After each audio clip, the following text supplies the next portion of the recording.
द्रौपदी के चिरहरण का प्रयास असफल रहा।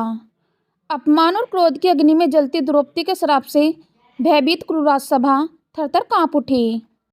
राजमाता गांधारी के रुदन के समक्ष द्रौपदी का क्रोध कुछ धीमा पड़ा और वे सर झुकाए अपने 5 पतियों के साथ 13 वर्ष के वनवास के लिए निकल पड़ी। जाने से पूर्व उसने कुरु राजकुमार दुर्योधन, दुशासन और सूर्यपुत्र कर्ण की ओर देखा। दुर्योधन और दुशासन के चेहरों में विजय की मुस्कान थी, परंतु सूर्यपुत्र कर्ण का सिर झुका हुआ था। वनवास का एक माह गुजर चुका था, परंतु क्रोध अपमान की ज्वाला में जलती द्रौपदी के आंसू निरंतर बहते रहते थे। पांडव भोजन की व्यवस्था हेतु कई दूर वन में निकल चुके थे। द्रौपदी भोजन बनाने के लिए पानी की गागर लिए सकरी पगडंडी पर चलते हुए चौड़े मार्ग पर निकल आई तो सामने से आ रहे एक रथ को देखकर चौंक पड़ी, परंतु अपनी सामान्य चाल से चलती रही। आने वाला रथ उसके समक्ष आकर रुक गया। रथ सवार रथ से उतरकर जब उसके समक्ष आया तो द्रौपदी क्रोध से भर उठी, क्योंकि रथ सवार वही सूतपुत्र कर्ण था। प्रणाम देवी। कर्ण द्रौपदी के समक्ष सर झुकाकर बोला, मुझे एक सूतपुत्र का प्रणाम स्वीकार नहीं तो इस वन में क्यों आया है? क्या तुझे अपने प्राणों का भय नहीं? मेरे पति तुझे देखते ही मार डालेंगे। द्रौपदी क्रोधित स्वर में अपने मार्ग पर आगे बढ़ते हुए बोली। उसे मार्ग पर खड़े होकर उस सूतपुत्र से किसी प्रकार का वार्तालाप स्वीकार नहीं था।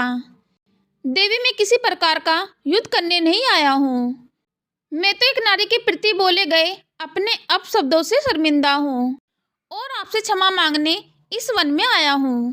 कर्ण के शब्दों में पश्चाताप था। मूर्ख है तू, क्या तुझे ज्ञात नहीं कि सबसे गंभीर घाव तो शब्दों के ही होते हैं? मैं तेरे शब्दों से घायल हूँ। सूतपुत्र, तू क्षमा के योग्य नहीं।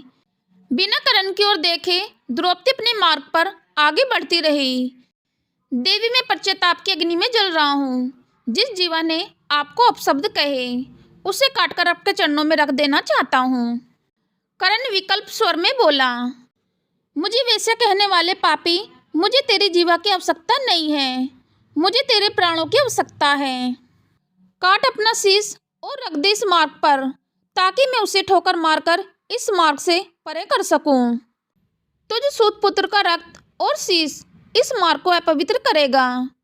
द्रौपदी ने एक पल रुककर कहा और पुनः अपने मार्ग पर आगे बढ़ चली। आपका कथन सत्य है। मेरे द्वारा कृत अपराध का एकमात्र दंड मृत्यु दंड ही है, परंतु मैं अपने प्राण युवराज दुर्योधन को अर्पित कर चुका हूँ, इसलिए अब इन प्राणों पर मेरा कोई अधिकार नहीं है। अन्यथा अब तक मेरा कटा शीश इस धरा पर पड़ा होता। कर्ण शांत शब्दों में बोला, सूतपुत्र कर्ण, तो कुलीन लोगों में रहकर उनके कायरतापूर्ण शब्द किंतु परंतु अन्यथा भी बोलना सीख गया है। यह क्षमा मांगने का स्वांग अब बंद कर दे, यहीं ठहर जा।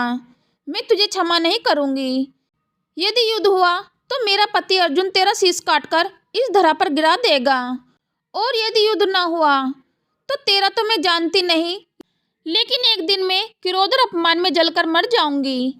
द्रौपदी क्रोधित स्वर में बोली और मार्ग में हतप्रद खड़े कर्ण को छोड़कर अपने मार्ग पर आगे बढ़ गई। तो मित्रों, आशा करती हूँ कि आप सभी को यह वीडियो पसंद आई होगी।